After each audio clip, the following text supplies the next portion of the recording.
So this topic was shared with me a little while back, and I do apologize to the individual who asked me to make a video about it. Been having a lot of other topics to cover, so it kept getting pushed back day after day.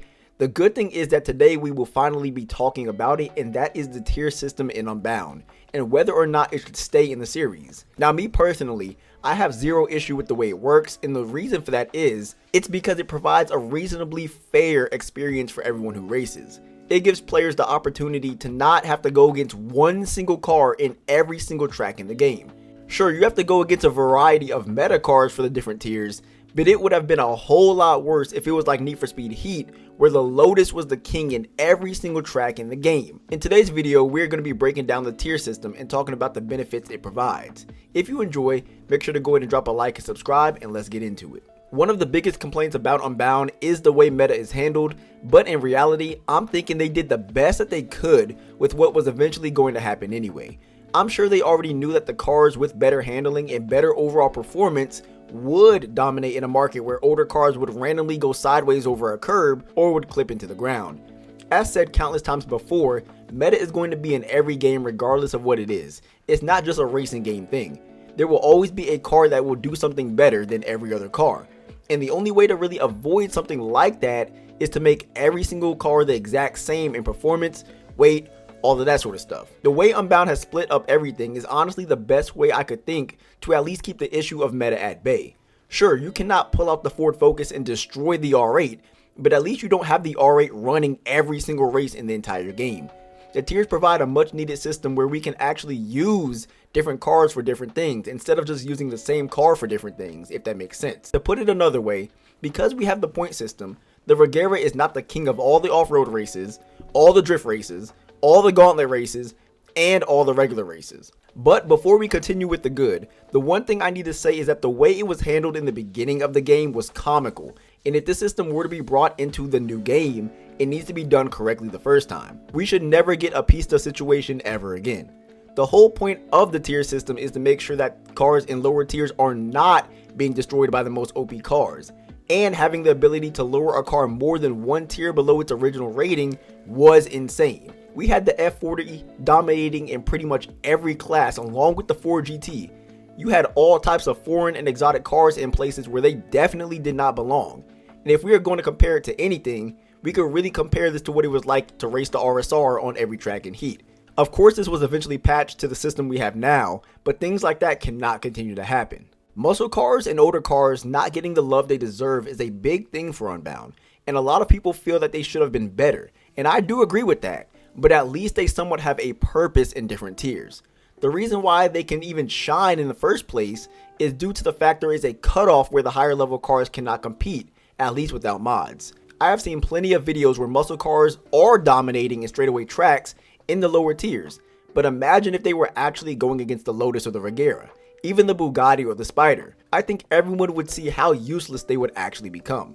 People love to talk about how good Heat was, but are we forgetting that one single car by itself made every other car in the entire game useless? On top of this, Unbound is a progressive type of game, meaning they have been trying things the entire life cycle to see what can be put into the franchise moving forward. Why would they go back to a flawed system where every single car is just going to be raised up to the max? Seems a bit elementary to me. Another thing is so many people enjoy the creative freedom that each player has to customize the car how they want. Whether they want it to be fast on short tracks or a long distance endurance type of car, players are able to equip engine parts and other items to ensure they can not only design the car for peak performance, but also for the speed they are comfortable driving it in. There have been hours on top of hours spent in the garages of players all over the world trying to find the best possible combination of a car for each different class. Players were trying to fit super powerful engines into Miatas to see if they could make the car great in a slower class like A. You had people putting Bugatti engines into the Mustang so that they could see if it would be fast and be in tiers with Lambos and McLarens. In Need for Speed Heat,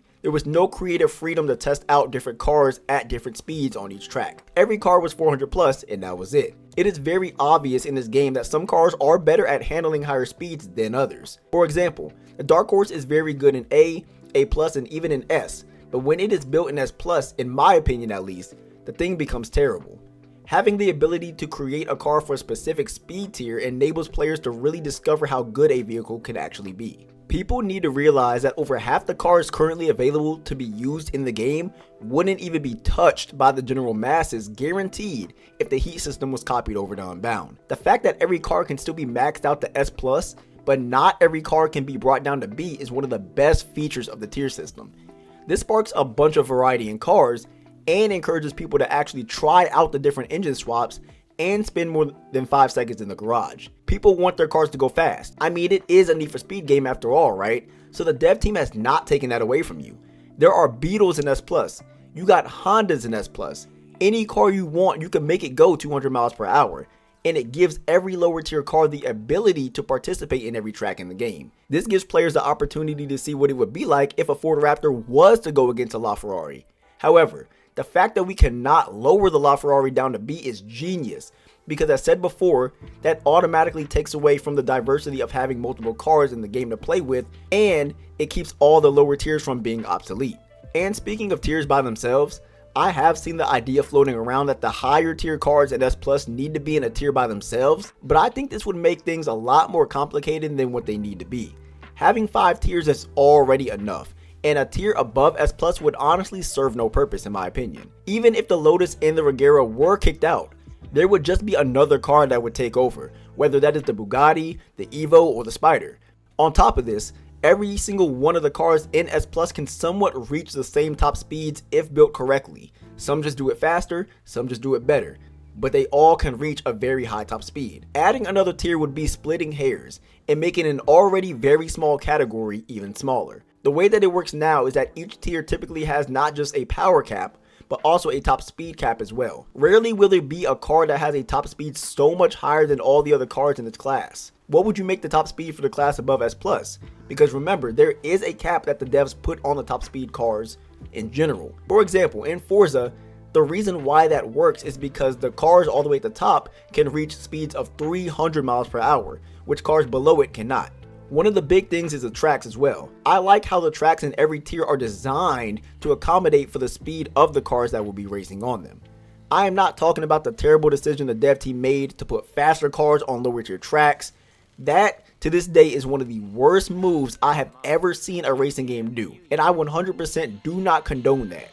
But anyway, if you race in B tier, you have tracks that are designed to be competitive, but also let the cars perform their best without a bunch of struggle. Look at tracks like Rat Race, where there are a bunch of turns and sharp corners. Imagine if a car like the Lotus or Regera were attempting those tracks. It wouldn't even be possible, right? Of course, you can do it, but you would never get to reach the top speeds that the car is designed for, and it most likely wouldn't even be fun to do. But in comes the Testarossa or another lower tier car that can be customized to perform at its best, but also be in that lower tier. Overall, I see no downsides to this tier system, and I really hope that they bring it back for the next game in the franchise. Sure, people may complain about it, but a lot of the complaints I have seen are due to lack of information, of them not understanding how the tier system really works and how to build cars correctly. Unfortunately, it's not like Heat where you could just max everything out and that's the end of it. It requires actual thinking, and I think that's a great. Let me know how you guys feel about this topic in the comments, and I'll get right to answering them. If you enjoyed today's video, make sure to go ahead and drop a like and subscribe, and I will see you all in the next one.